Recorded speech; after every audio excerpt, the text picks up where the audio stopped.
Трета среща на ръководители на български фолклорни състави от чужбина се подготвя в София в началото на месец ноември.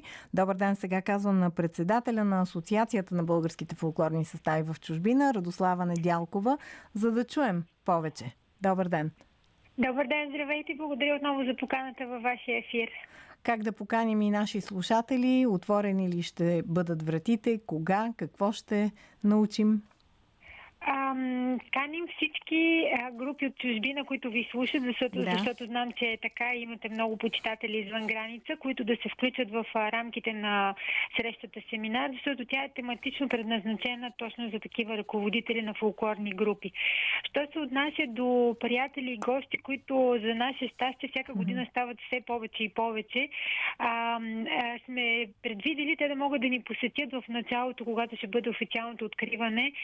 Това ще бъде в събота на 9 ноември от 9:30 сутринта, където те ще могат да се видят с нас, да се поздравим и също и след официалната част, след семинарната част имам предвид на събитието, когато също ще имаме възможност да им отделим време. Така че всички са добре дошли, ще се радваме да заповядат на нашата среща.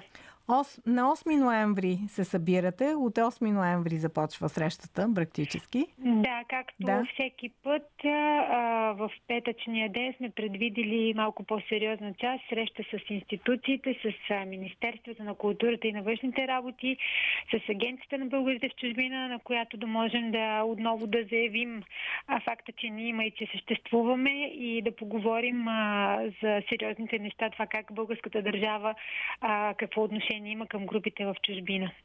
И записванията продължават, нали? Продължават, ще текат до края на октомври месец, така че подканвам групите. Знам, че има хора, които в момента организират билети и пътувания. Виждам за наше щастие все познати лица, които са били вече на предишните формати, така че това означава, че сме на прав път. Това, което правим, се харесва на нашите членове. И се записват и нови групи, които не съм срещала в предишните години, което също е много положително. Ние бяхме свидетели как двойно се увеличи състава на записалите се между първата и втората среща. Ето, че има сега още по-голям интерес, защото според мен тази среща става вече традиционна и ръководителите започват да я търсят. Точно така, да. Надявам се тази година да сме още повече. Със сигурност сме подготвили много интересни теми, защото миналата година направихме един сондаж на мнение какво можем да подобрим или кои теми биха били интересни, така че съм сигурна, че и тази година ще сме в десятката с темите, които вълнуват конкретно ръководителите на групите в чужбина, така че да заповядат. Много е ценна тази среща, още веднъж да ги поканим, защото да напомним на нашите слушатели как в този един ноемврийски уикенд вие идвате до София, казвам вие ръководителите на състави от чужбина. Вие, Радослава, ръководите ансамбъл Нашенци от Милано, но много като вас идват до София. Дори не успяват да си отидат до вкъщи, защото не успяват да отидат по родните си градове. Всичко финансират сами и търсят тези срещи с български фолклорни специалисти. Точно така.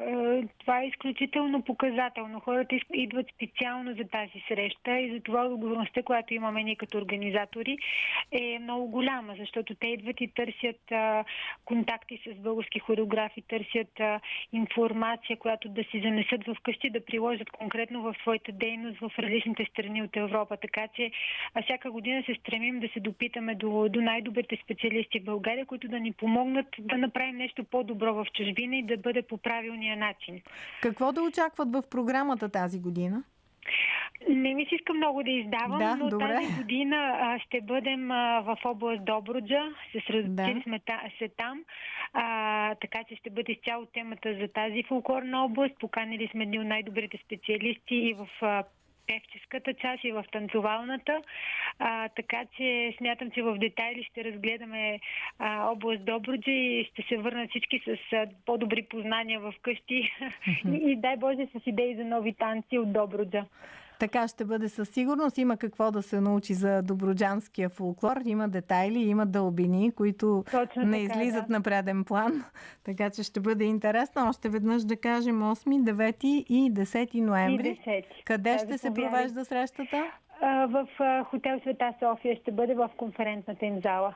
Благодарим за информацията. Ние ще продължим да разказваме на нашите слушатели. Имаме още време до края на октомври да каним и участници, нали? Така, да заповядат всички.